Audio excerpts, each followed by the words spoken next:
Politique 2012 avec Hervé Gattegno, on va s'intéresser à une autre campagne, la campagne électorale. Et ce sondage, donc inquiétant, publié hier par le Journal du Dimanche, on vous entendait d'ailleurs le commenter. Pourquoi ce désintérêt apparent des Français pour la politique? 70% des personnes interrogées pensent que le climat n'est ni serein ni respectueux.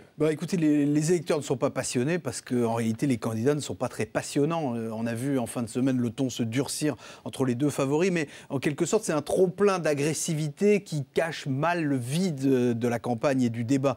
On le voit bien parce que dans le sondage, ce qui est intéressant aussi, c'est que 68% pensent que la campagne n'apporte pas les réponses aux problèmes des Français.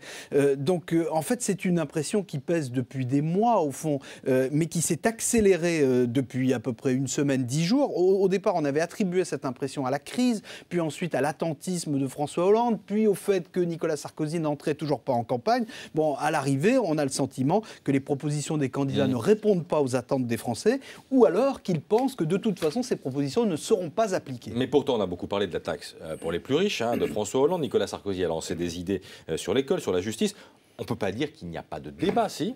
Non, c'est vrai qu'il y a des débats, mais le climat de la campagne, il se mesure aussi d'une façon subjective. C'est un peu comme en météo, on parle de température ressentie. Là, le ressenti des Français, c'est qu'ils ont tellement entendu que la campagne allait se jouer sur le sérieux des candidats, que ça allait être une sorte de concours de gestionnaires, que finalement, ils ont du mal à croire à tout ce qu'ils entendent.